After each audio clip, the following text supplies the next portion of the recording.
నమస్కారం. దూరదర్శన్ వార్తలకు స్వాగతం. నేను సందీప్. ముందుగా వార్తల్లోని ముఖ్యాంశాలు.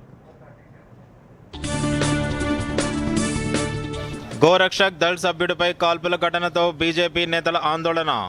డీజీపీ కార్యాలయం దగ్గర బీజేపీ అధ్యక్షుడు రామచంద్రరావు ఆధ్వర్యంలో నిరసన. గో సంరక్షకుడు ప్రశాంత్ కాల్పుల కేసులో 3 నిందితులు అరెస్ట్. పాత కక్షల నేపథ్యంలో కాల్పులు జరిగాయన్న రాచకొండ సిపి సుధీర్ బాబు. కాసేపట్లో తెలంగాణ మంత్రివర్గ సమావేశం. స్థానిక ఎన్నికలు, బీసీ రిజర్వేషన్లపై చర్చించనున్న మంత్రులు. ఈ మధ్యాహ్నం ఎర్రవెల్లి ఫామ్ హౌస్లో బీఆర్ఎస్ నేతలతో కేసీఆర్ భేటీ. జూబ్లీహిల్స్ ఉప ఎన్నికపై పార్టీ శ్రేణులకు దిశానిర్దేశం చేయనున్న మాజీ సీఎం.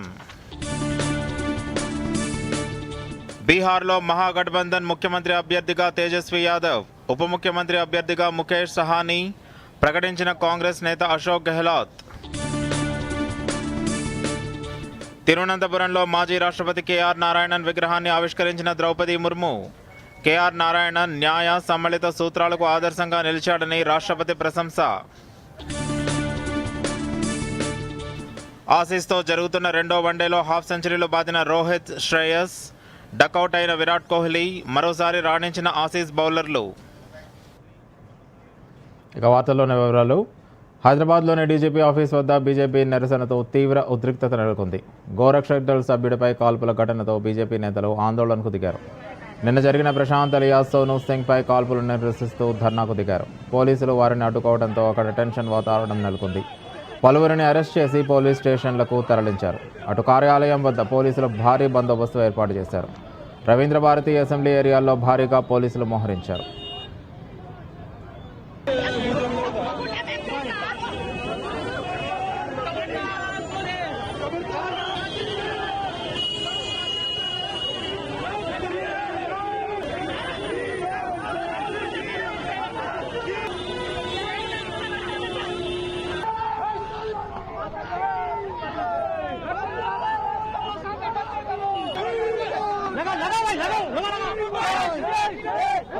నిన్న గోరక్షక్ మీద తుపాకీతో కాలడం జరిగిందో దాన్ని ఖండిస్తూ ఈ రోజు డీజీపీ గారికి మేము ఈ రోజు మెమోరాండం ఇవ్వడానికి పోతున్నాం. ఎంఐఎం కార్యకర్తలు, భారతీయ జనతా పార్టీ కార్యకర్తల మీద, గోరక్షక్ మీద ఈ రకమైన తుపాకీ దాడులు చేస్తున్నారో దీన్ని భారతీయ జనతా పార్టీ ఖండిస్తా ఉంది. తెలంగాణలో రేవంత్ రెడ్డి సర్కారు వచ్చినప్పటి నుంచి ఎంఐఎం కార్యకర్తల ఏవైతే అత్యాచారాలు, అరాచకాలు పెరుగుతున్నాయో దీన్ని భారతీయ జనతా పార్టీ ఖండిస్తా ఉంది. నిన్న రాత్రి పోచారంలో కాల్పుల ఘటనపై వాళ్ళ రాచకొండ సిపి సుధీర్ బాబు మీడియా సమావేశం నిర్వహించారు. ఈ సందర్భంగా మాట్లాడుతూ ప్రశాంత్, ఇబ్రహీంలకు పాత కక్షలు ఉన్న నేపథ్యంలో నిన్న పోచారంలో కాల్పులు జరిగి ఉండవచ్చునని తెలిపారు. ప్రశాంత్ వల్ల తన వ్యాపారంలో నష్టం జరిగిందని ఇబ్రహీం కక్ష పెంచుకున్నారని చెప్పారు. కాల్పులకు ముందు ప్రశాంత్, ఇబ్రహీం చాలాసేపు మాట్లాడుకున్నారని వెల్లడించారు. ఇప్పటికే ఇబ్రహీంపై చాలా కేసులు ఉన్నట్లు గుర్తించామన్నారు. గోవుల రక్షణపై ప్రశాంత్ సమాచారం ఇస్తున్నాడని ఇబ్రహీం భావించాడని, ఈ నేపథ్యంలోనే కాల్పులు జరిగినట్లు తెలుస్తోందన్నారు. ఘటన జరిగిన కొద్ది గంటల్లోనే నిందితులు ఇబ్రహీం, మోసీన్, శ్రీనివాసులను అరెస్ట్ చేశామని పేర్కొన్నారు. మరో నిందితుడు హనీఫ్ ఖురేషీ పరారీలో ఉన్నాడని తెలిపారు. కేసును పారదర్శకంగా దర్యాప్తు చేస్తున్నామని సుధీర్ బాబు వివరించారు. ఫైర్ ఆర్మ్ యూజ్ చేశారు. దాంట్లో ఒక విక్టిమ్ ఇంజూర్డ్ అయినారు. In the sense one of the persons ఈ దీంట్లో ఈ కేసు కనెక్ట్ అయినటువంటి ప్రశాంత్, సోనూ సింగ్ దాంట్లో ఇంజూర్డ్ అయినాడు. ఇంజూర్డ్ అయిన తర్వాత అతన్ని మేము తొందరగా హాస్పిటల్ తీసుకెళ్లి అతన్ని ప్రాణాన్ని రక్షించడం జరిగింది. బెటర్ ట్రీట్మెంట్ కోసం బెటర్ హాస్పిటల్కి తీసుకెళ్లి టీమ్ ఆఫ్ డాక్టర్స్తో ఆయనకు సర్జరీ చేయించి అతనికి ప్రాణాన్ని లేకుండా చేయడం జరిగింది.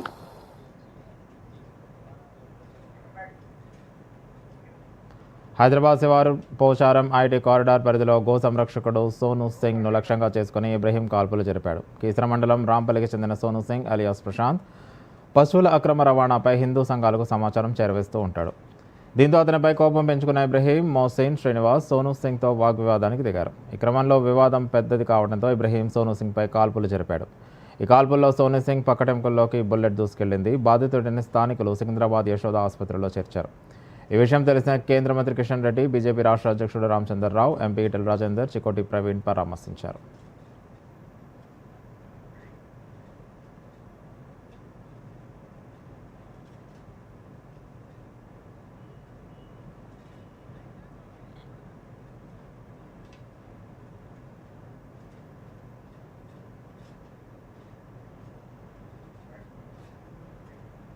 తెలంగాణ మంత్రివర్గం ఇవాళ సమావేశం కానుంది. మధ్యాహ్నం 3 గంటలకు బీఆర్ అంబేద్కర్ రాష్ట్ర సచివాలయంలో సీఎం రేవంత్ రెడ్డి అధ్యక్షతన కేబినెట్ భేటీ జరగనుంది. ఈ సందర్భంగా కీలక అంశాలపై కేబినెట్ చర్చించనుంది. హైకోర్టు, సుప్రీంకోర్టు ఆదేశాల ఆధారంగా బీసీ రిజర్వేషన్లపై ప్రధానంగా చర్చ జరగనున్నట్లు తెలుస్తోంది. స్థానిక సంస్థల ఎన్నికల్లో 42% బీసీ రిజర్వేషన్ల అమలుపై నిర్ణయం తీసుకునే అవకాశం ఉంది. మరోవైపు ఇద్దరు పిల్లల నిబంధనను రద్దు చేసే ఆర్డినెన్స్కు ఆమోదం లభించే అవకాశం ఉంది. కాళేశ్వరం, ఎస్ఎల్బీసీ పునరుద్ధరణ, ఎస్ఆర్ఎస్పీ రెండవ దశ పనులపై సమీక్ష చేయనున్నారు. మరో ప్రధాన అంశం రైతు భరోసా పథకంపై ప్రధాన నిర్ణయం తీసుకునే అవకాశం ఉంది. మరో కొత్త పథకం విధి విధానాలపై కూడా కేబినెట్లో రూపకల్పన చేసే అవకాశం ఉన్నట్లు సమాచారం.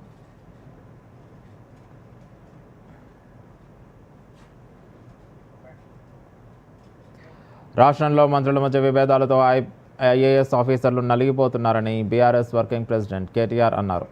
తెలంగాణ భవన్లో ఆయన మీడియాతో మాట్లాడుతూ అధికారులను వేధించడం కాంగ్రెస్ ప్రభుత్వాలకు మొదటి నుంచి ఉన్న అలవాటేనని ఆరోపించారు. మంత్రుల ఒత్తిడికి తలొగ్గి అధికారులు తప్పులు చేస్తే తర్వాత భారీ మూల్యం చెల్లించుకోవాల్సి ఉంటుందని అన్నారు.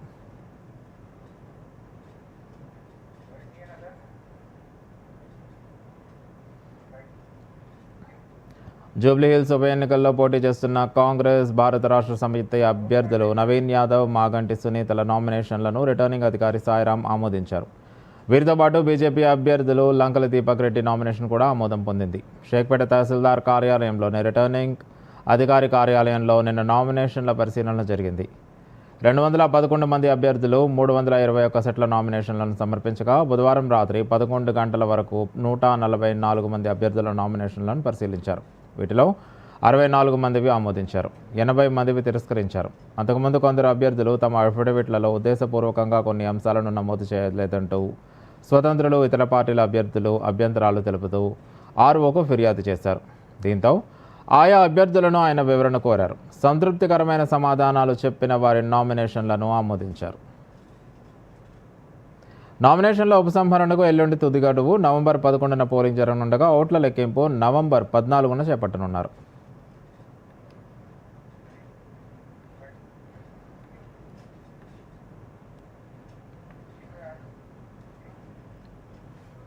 హైదరాబాద్లోని హౌసింగ్ కార్పొరేషన్కు చెందిన రాజీవ్ స్వగృహ ఖాళీ స్థలాలకు ఈ వేలం వేయడానికి రాష్ట్ర ప్రభుత్వం సిద్ధమైంది. రంగారెడ్డి జిల్లా తొర్రూర్, కుర్మల్గూడ, మేడ్చల్, మల్కాజ్గిరి జిల్లా బహదూర్పల్లిలోని రాజీవ్ స్వగృహ కార్పొరేషన్కు చెందిన 167 ప్లాట్లకు ఈ నెల 28 నుంచి 30 మధ్య ఈ వేలం నిర్వహించనున్నారు. కుర్మల్గూడలోని 200 నుంచి 300 చదరపు గజాల మధ్య 29 ఫ్లాట్లు, తొర్రూరులో 200 నుంచి 500 చదరపు గజాల మధ్య 120 ఫ్లాట్లు, బహదూర్పల్లిలో 200 నుంచి 1000 చదరపు గజాల మధ్య 18 ఫ్లాట్లకు ఈ వేలం వేయనున్నారు. గజానికి 20,000 నుంచి 30,000 మధ్య ధరను నిర్ణయించారు.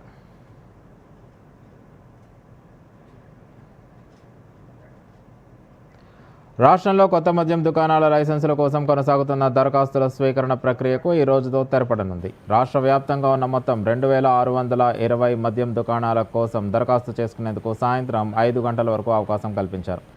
గత వారం బీసీ బంద్, కొన్ని బ్యాంకులకు సెలవులు ఉండటంతో దరఖాస్తు చేసుకోలేకపోయామని పలువురు విజ్ఞప్తి చేయడంతో ఎక్సైజ్ శాఖ గడువును మరో 2 రోజులు పొడిగించింది. నిన్నటి వరకు 90,316 దరఖాస్తులు వచ్చాయి. వాళ్ళ చివరి రోజు కావడంతో దరఖాస్తులు భారీగా వస్తాయని అధికారులు అంచనా వేస్తున్నారు. దరఖాస్తుల స్వీకరణ ముగిసిన తర్వాత ఈ నెల 27న లాటరీ పద్ధతిలో దుకాణాలను కేటాయించనున్నారు. ఈ కార్యక్రమాన్ని జిల్లా కలెక్టర్ల ఆధ్వర్యంలో ప్రజల సమక్షంలో పూర్తి వీడియో రికార్డింగ్తో నిర్వహించనున్నట్లు ఎక్సైజ్ శాఖ స్పష్టం చేసింది.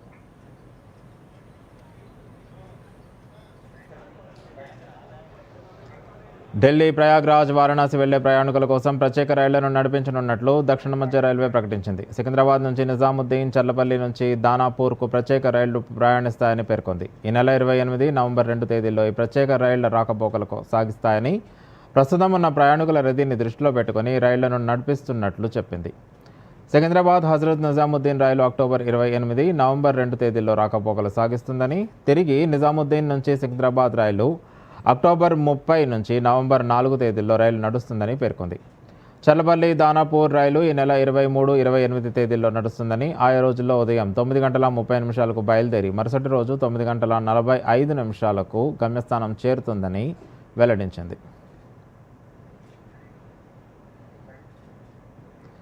పెద్దపల్లి జిల్లా రామనగిరి మండలం పన్నూరు జేఎన్టీయూ కళాశాల క్రీడా ప్రాంగణంలో జిల్లా స్థాయి అండర్ 17 బాలబాలికల క్రికెట్ జట్ల ఎంపిక కార్యక్రమం జరిగింది. ఈ కార్యక్రమంలో 200 మంది బాలురు 25 మంది బాలికలు పాల్గొన్నారు. బౌలింగ్, బ్యాటింగ్, కీపింగ్ విభాగాల్లో అత్యుత్తమ ప్రతిభ కనబరిచిన 16 మంది చొప్పున జట్లను ఎంపిక చేస్తారు. ఈ సందర్భంగా నిర్వాహకుడు లక్ష్మణ్ మాట్లాడుతూ ప్రతి ఏటా నిర్వహించే జిల్లా స్థాయి అండర్-17 ఎంపికలను ఈ సంవత్సరం కూడా నిర్వహించామన్నారు. 225 మంది బాలబాలికలు పాల్గొన్నారని తెలిపారు. ఈ ఎంపికల్లో ప్రతిభ కనబరిచిన వారిని ఉమ్మడి జిల్లా స్థాయికి, అక్కడ నుంచి అత్యుత్తమ ప్రదర్శన చేసిన వారిని రాష్ట్ర స్థాయికి పంపిస్తామని వివరించారు. క్రీడాకారిణి శ్రీనిత్య మాట్లాడుతూ జిల్లా జట్టులో ఎంపిక కావడం సంతోషంగా ఉందని, రాష్ట్ర స్థాయికి ఎంపిక కావడం తన లక్ష్యమని తెలిపారు. క్రికెటర్ మిథాలీ రాజ్ తనకు స్ఫూర్తి అని, ఆమెలో ఆడాలని, జాతీయ స్థాయిలో ఆడాలని ఆకాంక్షించారు. 69వ ఎగ్జిఎఫ్ క్రీడలను పురస్కరించుకొని జేఎన్టీయు మంతని ఇంజనీరింగ్ కళాశాల మైదానంలో పెద్దపల్లి జిల్లా స్థాయి అండర్-17 boys and girls cricket selections నిర్వహించడం జరుగుతుంది. మరి జిల్లా నుంచి వెళ్ళి చాలా అనూహ్య స్పందన ఉంది. చాలామంది క్రీడాకారులు పాల్గొనడం జరిగింది. సుమారు 250 మంది బాయ్స్, 25 మంది గర్ల్స్ పార్టిసిపేషన్ చేయడం జరిగింది. ఎందుకంటే మరి ఇంటర్నేషనల్ స్థాయిలో చాలా క్రేజ్ ఉన్నటువంటి గేమ్ కాబట్టి మరి వారి యొక్క ప్రతిభను మెరుగుపరుచుకుంటూ ఈ క్రీడలో పాల్గొనడం జరిగింది.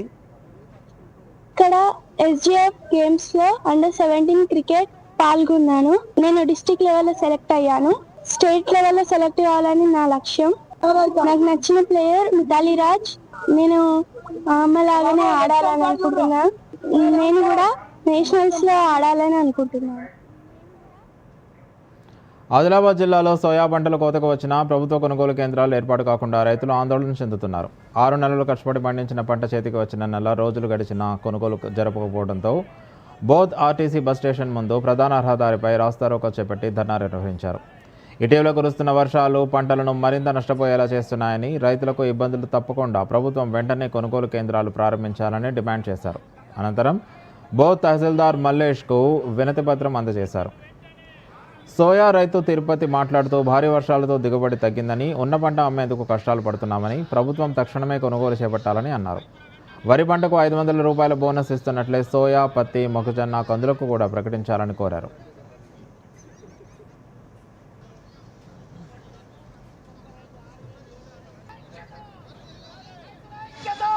సోయాబీన్ నిరుడు ఎకరానికి 10-12 పడ్డాయి. ఈ సంవత్సరం వర్షాల కారణంగా నష్టపోయినాము. ఒక ఎకరానికి 2-3 కుంటలు వెళ్తే మస్తు. వర్షం కారణంగా డ్యామేజ్ అయినాయి. గవర్నమెంట్ మరి మేము ఇక్కడ కళ్ళాల కాడ పోసుకొని చేరినాము. గవర్నమెంట్ ఇంకా కొంటలేదు. మాకు మద్దతు ధర కన్నా రేటు ఎక్కువ చేసి కొంటే బాగుంటుంది. మార్కెట్ త్వరగా ప్రారంభించాలని కోరుకుంటున్నాం. ఇప్పుడు వార్తల్లో చిన్న విరామం.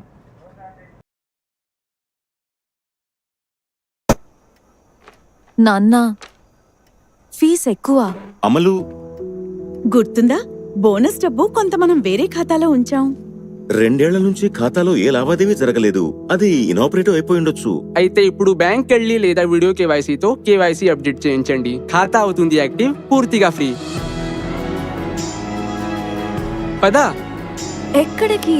అడ్మిషన్ కోసం. ఖాతా యాక్టివ్ అయ్యింది. ఆర్బీఐ అంటుంది తెలివిగా ఆలోచించండి, అప్రమత్తంగా ఉండండి.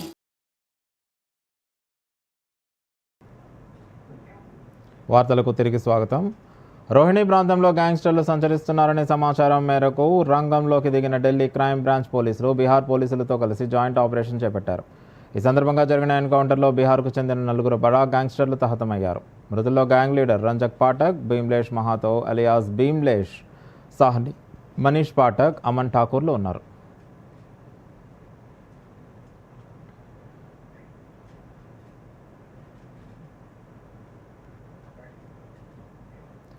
ఉత్తరాఖండ్లోని కేదార్నాథ్ ఆలయ ద్వారాలను మూసివేశారు. శీతాకాలం నేపథ్యంలో భాయ్ దూజ్ పండుగ రోజున శాస్త్రోక్తంగా ఆలయ తలుపులను మూసివేశారు. ఆలయాన్ని మూసివేయనున్న నేపథ్యంలో పూలతో అందంగా అలంకరించారు. ఉత్తరాఖండ్ ముఖ్యమంత్రి పుష్కర్ సింగ్ ధామీ సైతం ఆలయానికి చేరుకుని స్వామివారిని దర్శించుకున్నారు. ఉదయం 4 గంటలకు ప్రత్యేక పూజలు ముగిసిన తర్వాత ద్వారాలను మూసివేసి పంచముఖి డోలీ యాత్ర ఉఖీమఠ్కు బయలుదేరింది. 6 నెలల పాటు బాబా కేదార్ ఉఖీమఠ్లోని ఓంకారేశ్వర్ ఆలయంలో కేదారేశ్వరుడు పూజలు అందుకోనున్నాడు. కేదార్నాథ్ ఆలయ తలుపులు మూసివేత అనంతరం స్వామివారిని పంచముఖి ఉత్సవ డోలీ యాత్రగా తరలించారు. ఈ డోలీ యాత్ర సందర్భంగా వేలాది మంది భక్తులు ఇండియన్ ఆర్మీ బ్యాండ్తో కలిసి నృత్యాలు చేశారు. ఈ ఏడాది కేదార్నాథ్ యాత్ర సందర్భంగా 17.39 లక్షల మంది భక్తులు బాబా కేదార్ను సందర్శించుకున్నారు.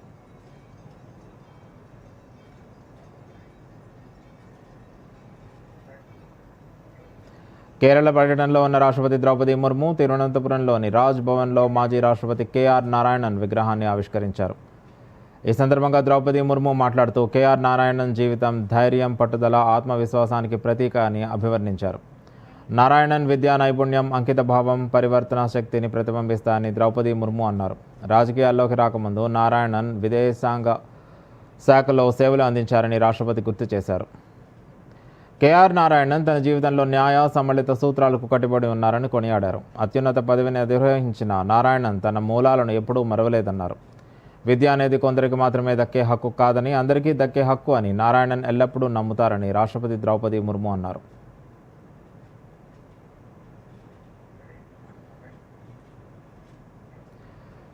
ఈ సాయంత్రం ప్రధానమంత్రి నరేంద్ర మోదీ మేరా బూత్ సబ్సే మజ్బూత్ కార్యక్రమంలో బీజేపీ ఎన్డీఏ కార్యకర్తలతో వర్చువల్గా సంభాషిస్తారు. బీహార్ అసెంబ్లీ ఎన్నికల్లో విజయం కోసం బీజేపీ ఎన్డీఏ కార్యకర్తలు అంకిత భావంతో అవిశ్రాంతంగా కృషి చేస్తున్నారని ఎక్స్ వేదికగా మోదీ కొనియాడారు. సంస్థాగత స్థాయిలో ప్రజా సమస్యలు తెలుసుకొని పరిరక్షించడమే ఎన్డీఏ బలమని తెలిపారు.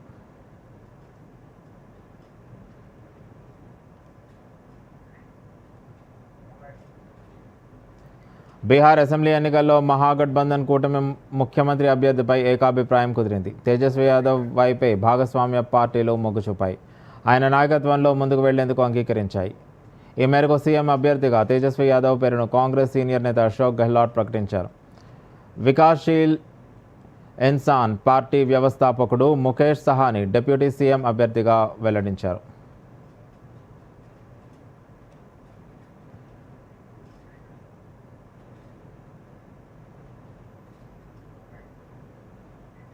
కౌలాలంపూర్లో జరగనున్న 47వ ఆసియాన్ భారత్ శిఖరాగ్ర సమావేశానికి వర్చువల్గా హాజరు కావడానికి తాను ఆసక్తిగా ఎదురుచూస్తున్నానని ప్రధాని మోదీ తెలిపారు.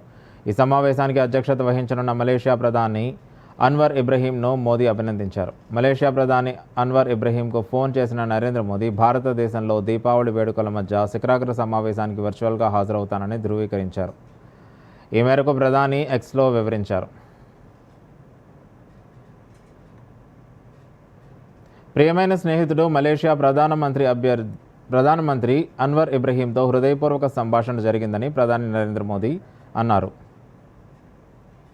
మలేషియా ఆసియాన్ అధ్యక్షత వహించినందుకు అభినందనలు తెలిపినట్లు చెప్పారు. రాబోయే శిఖరాగ్ర సమావేశాలు విజయవంతం కావాలని శుభాకాంక్షలు తెలియజేస్తానని ఎక్స్లో ప్రధాని మోదీ పేర్కొన్నారు. ఆసియాన్ భారత్ శిఖరాగ్ర సమావేశంలో వర్చువల్గా పాల్గొనడానికి ఆసియాన్ భారత్ సమగ్ర వ్యూహాత్మక భాగస్వామ్యాన్ని మరింతగా బలోపేతం చేయడానికి ఎదురుచూస్తున్నానని ఆయన అన్నారు. సంభాషణ సందర్భంగా ఇరువురు నాయకులు ద్వైపాక్షిక సంబంధాలను మరింతగా పెంచుకోవటం, వివిధ రంగాలలో సహకారాన్ని విస్తరించడం గురించి చర్చించారు. రష్యా అధ్యక్షుడు వ్లాదిమిర్ పుతిన్తో బుడాపెస్ట్లో జరగాల్సిన మీటింగ్ రద్దు అయినట్లు అమెరికా అధ్యక్షుడు డొనాల్డ్ ట్రంప్ ప్రకటించారు. ప్రస్తుతం ఉన్న దశలో పుతిన్తో జరిగే సంభాషణ ఫలప్రదం కాదని ట్రంప్ అన్నారు. నాటో కార్యదర్శి మార్క్ రూట్తో వైట్ హౌస్లో జరిగిన భేటీ తర్వాత ట్రంప్ ఈ ప్రకటన చేశారు. హంగేరీలో జరగాల్సిన మీటింగ్ సరైన దశలో లేదన్నారు. అనుకున్న దిశగా ఆ చర్చలు వెళ్లేటట్లు లేవని, అందుకే ఆ సమావేశాన్ని రద్దు చేశామని అధ్యక్షుడు ట్రంప్ అన్నారు.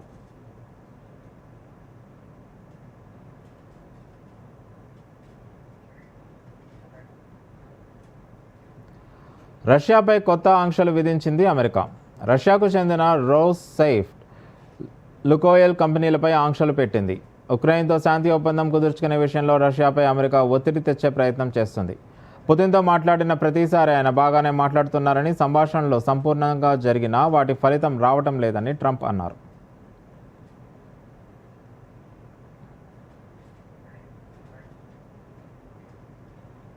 H-1B వీసా ఫీజు $1,00,000 పెంచుతూ ట్రంప్ తీసుకున్న నిర్ణయంపై సొంత దేశంలోనే వ్యతిరేకత వ్యక్తమవుతుంది.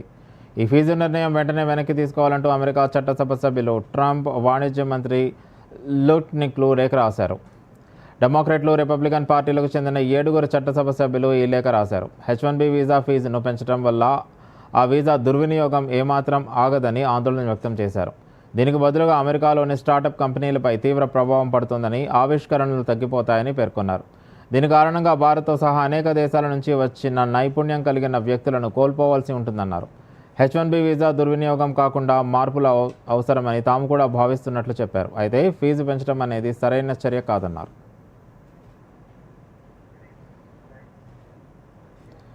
సౌదీ అరేబియాలో ఎన్నో ఏళ్లుగా బానిసత్వంలో మగ్గిపోతున్న భారతీయులకు ఎట్టకేలకు విముక్తి లభించనుంది.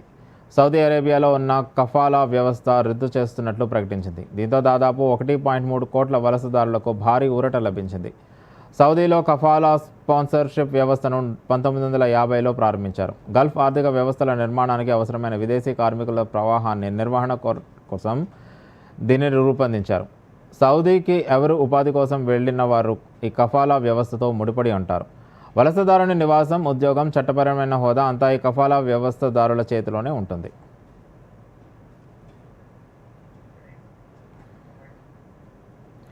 ఆగ్నేయ బంగాళాఖాతంలో ఏర్పడిన అల్పపీడనం తీవ్ర అల్పపీడనంగా బలపడినట్లు హైదరాబాద్ వాతావరణ కేంద్రం తెలిపింది. అల్పపీడన ప్రభావంతో తెలంగాణ రాష్ట్రంలో 4 రోజుల పాటు ఉరుములు, మెరుపులు, ఈదురుగాలులతో కూడిన వర్షాలు కురుస్తాయని వాతావరణ శాఖ వెల్లడించింది. ఈ నెల 24, 25 తేదీల్లో దక్షిణ తెలంగాణ జిల్లాల్లో భారీ వర్షాలు కురుస్తాయని ఆయన తెలిపారు.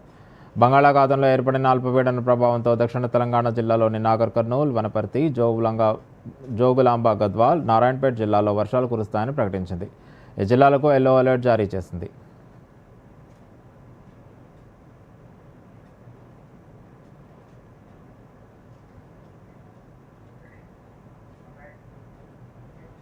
ఢిల్లీలో ప్రమాదకర స్థాయిలో వాయు కాలుష్యం కొనసాగుతుంది. దీపావళి తర్వాత రోజు రోజుకి గాలి నాణ్యత పడిపోతుంది. తాజాగా ఢిల్లీ ఆనంద్ విహార్ ప్రాంతంలో ప్రమాదకర స్థాయికి 429 పాయింట్లకు కాలుష్యం చేరింది. క్లౌడ్ సీడింగ్ ద్వారా కృత్రిమ వర్షాలు కురిపించేందుకు రాష్ట్ర ప్రభుత్వం ప్రయత్నాలు చేస్తుంది. ఇది ఇలాగే కొనసాగితే ప్రజలు క్యాన్సర్ వ్యాధి బారిన పడే ప్రమాదం ఉందని వైద్యులు హెచ్చరిస్తున్నారు. కాలుష్యకారక గాలికి పీల్చడం వల్ల ఢిల్లీలో సగటున ప్రతి మనిషి రోజుకి 9 సిగరెట్లు తాగినట్లు అవుతుందని వైద్య నిపుణులు చెబుతున్నారు. వారానికి 63 సిగరెట్లు, నెలకి 270 సిగరెట్లు తాగుతున్నట్లు వెల్లడించారు. ఇది ఇలాగే కొనసాగితే ప్రజలు క్యాన్సర్ వ్యాధి బారిన పడే ప్రమాదం ఉందని వైద్యులు తెలిపారు. గత 3 రోజులుగా తారాస్థాయికి వాయు కాలుష్యం చేరి దేశ రాజధాని గ్యాస్ ఛాంబర్గా మారిపోయింది. గాలి పీల్చుకునేందుకు ఢిల్లీ వాసులు ఇబ్బంది పడుతున్నారు. మాస్క్ తప్పనిసరిగా ధరించాలని, అనవసరంగా బయట తిరగవద్దని వైద్యుల సూచనలు చేశారు. ఎయిర్ ప్యూరిఫైయర్ తప్పనిసరిగా వినియోగించాలన్నారు.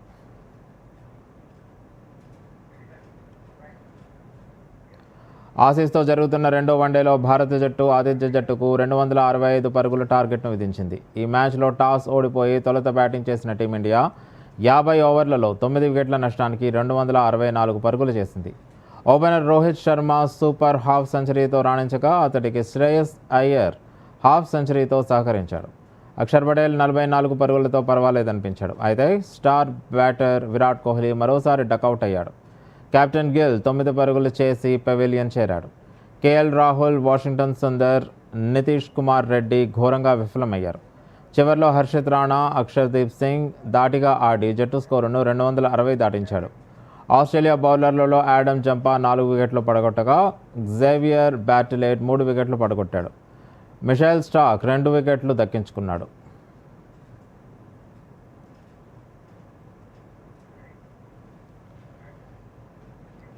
ఆస్ట్రేలియాతో జరుగుతున్న రెండో వన్డేలో భారత స్టార్ ఆటగాడు విరాట్ కోహ్లీ మరోసారి నిరాశపరిచాడు. కనీసం పరుగుల ఖాతా కూడా తెరవలేకపోయాడు. దాదాపు 7 నెలల తర్వాత అంతర్జాతీయ క్రికెట్లోకి అడుగుపెట్టిన విరాట్పై భారీ అంచనాలే ఉన్నాయి. కానీ వాటిని అందుకోవడంలో విఫలమయ్యాడు. ఆసీస్తో పెర్త్ వన్డేలో 8 బంతులు ఆడిన కోహ్లీ పరుగుల ఖాతా తెరవలేదు. ఎప్పుడు తనకు కలిసొచ్చే అడిలైడ్లోనూ ఇబ్బంది పడ్డాడు. ఈసారి 4 బంతుల్లోనే వికెట్ల ముందు దొరికిపోయాడు. దీంతో భారత అభిమానులు తీవ్ర స్థాయిలో నిరుత్సాహానికి గురయ్యారు. అయితే కోహ్లీ తన వన్డే కెరియర్లో ఇలా వరుసగా 2 మ్యాచ్ల్లో డకౌట్ అవ్వటం ఇదే తొలిసారి. అయితే అవుట్ అయిన తర్వాత కోహ్లీ పెవిలియన్కు వెళ్తూ అభిమానులకు అభివాదం చేయడంతో కొత్త చర్చ మొదలైంది. ఈ సిరీస్ అనంతరం వన్డేలకు వీడ్కోలు చెప్తాడా అనే సందేహం అభిమానుల్లోనూ నెలకొంది.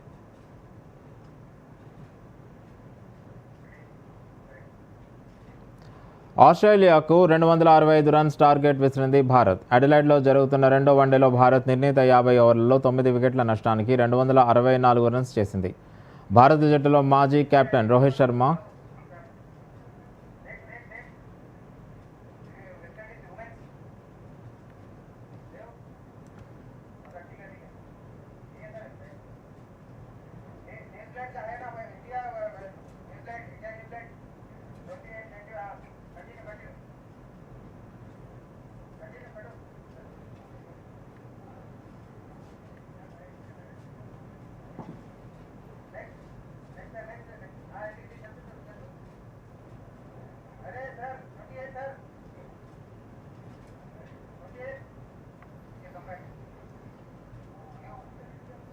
ఆస్ట్రేలియాకు 265 రన్స్ టార్గెట్ విసిరింది భారత్.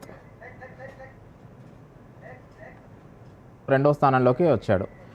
ఇటీవలే అతడు సౌత్ ఆఫ్రికాతో జరిగిన టెస్ట్ సిరీస్లో 10 వికెట్ల హాల్ సాధించాడు. ఈ ర్యాంకింగ్స్లో మూడో స్థానంలో ఇంగ్లాండ్ బౌలర్ మ్యాట్ హెన్రీ, నాలుగో స్థానంలో ఆస్ట్రేలియా బౌలర్ ప్యాట్ కమిన్స్, ఐదో స్థానంలో సౌత్ ఆఫ్రికా సంచలన కగిసో రబాడా ఉన్నారు.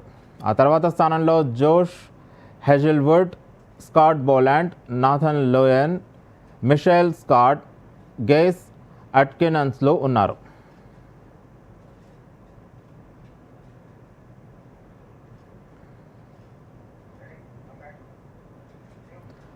దేశీయ మార్కెట్లు భారీ లాభాల్లో కొనసాగుతున్నాయి. సెన్సెక్స్ 673 పాయింట్ల లాభంతో 85,000కు పైగా ట్రేడ్ అవుతుంది. నిఫ్టీ 182 పాయింట్లు పుంజుకొని 25,000 మార్కులో కొనసాగుతుంది. డాలర్తో పోలిస్తే రూపాయి మారకం విలువ 87.83గా ఉంది. నిఫ్టీ సూచికలో Tech Mahindra, Axis Bank, Tata Steel, Kotak Mahindra, Asian Paints షేర్లు లాభాల్లో ఉండగా Cipla, doctor Reddy labs, Bajaj Finserv, SBI stocks నష్టాల్లో ఉన్నాయి.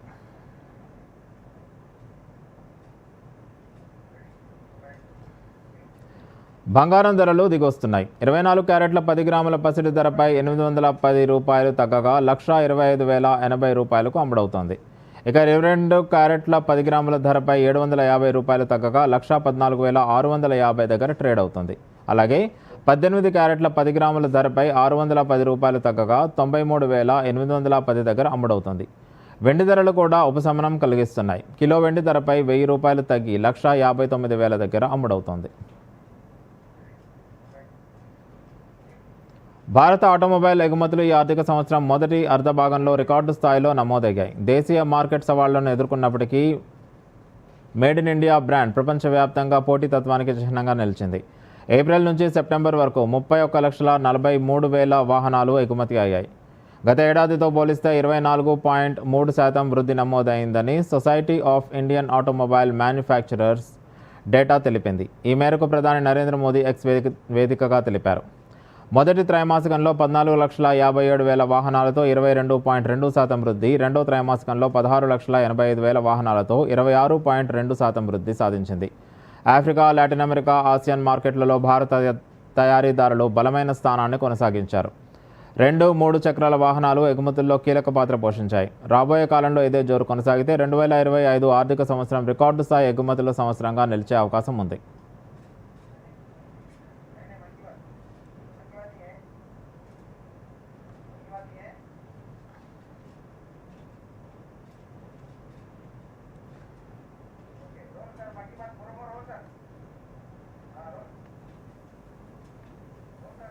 है जन जन की संघर्षों के कुछ किस्से, कहानी कुछ सफलताओं की, अनकही विरासत की, उम्मीदें नए भारत की।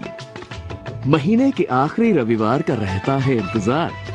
मलयाचल के आंचल से विंध्याचल के आंगन तक, ब्रह्मपुत्र के घाट से हिमालय के विस्तार तक होती है मन की बात प्रधानमंत्री के साथ।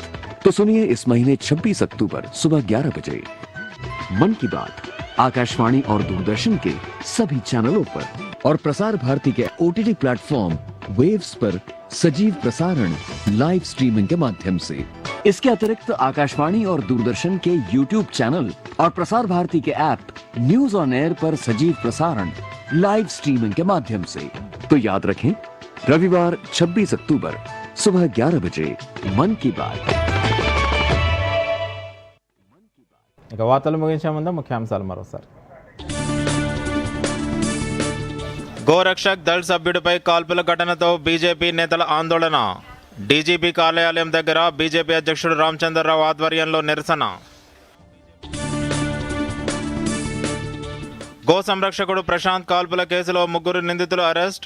పాత కక్షల నేపథ్యంలో కాల్పులు జరిగాయన్న రాచకొండ సిపి సుధీర్ బాబు. కాసేపట్లో తెలంగాణ మంత్రివర్గ సమావేశం, స్థానిక ఎన్నికలు, బీసీ రిజర్వేషన్లపై చర్చించనున్న మంత్రులు. ఈ మధ్యాహ్నం ఎర్రవెల్లి ఫామ్ హౌస్లో బీఆర్ఎస్ నేతలతో కేసీఆర్ భేటీ. జూబ్లీహిల్స్ ఉప ఎన్నికపై పార్టీ శ్రేణులకు దిశానిర్దేశం చేయనున్న మాజీ సీఎం. బీహార్లో మహాగఠబంధన్ ముఖ్యమంత్రి అభ్యర్థిగా తేజస్వి యాదవ్, ఉప ముఖ్యమంత్రి అభ్యర్థిగా ముఖేష్ సహానీ ప్రకటించిన కాంగ్రెస్ నేత అశోక్ గెహ్లాట్. తిరువనంతపురంలో మాజీ రాష్ట్రపతి కేఆర్ నారాయణన్ విగ్రహాన్ని ఆవిష్కరించిన ద్రౌపది ముర్ము. కేఆర్ నారాయణన్ న్యాయ సమ్మిళిత సూత్రాలకు ఆదర్శంగా నిలిచాడని రాష్ట్రపతి ప్రశంస. ఆసీస్తో జరుగుతున్న రెండో వన్డేలో హాఫ్ సెంచరీలు బాదిన రోహిత్, శ్రేయస్, డకౌట్ అయిన విరాట్ కోహ్లీ, మరోసారి రాణించిన ఆసీస్ బౌలర్లు. ఇప్పుడు వార్తలు ఎక్కడైనా ఎప్పుడైనా DD న్యూస్ ఇప్పుడు మీ చేతిలో. దూరదర్శన్ యాదగిరి వార్తలు డిజిటల్ ప్లాట్ఫామ్స్ లో చూడండి. యూట్యూబ్, ఫేస్బుక్, ఇన్స్టాగ్రామ్, ఎక్స్ మరియు వేవ్స్ లో ఫాలో అవ్వండి, లైక్ చేయండి, షేర్ చేయండి.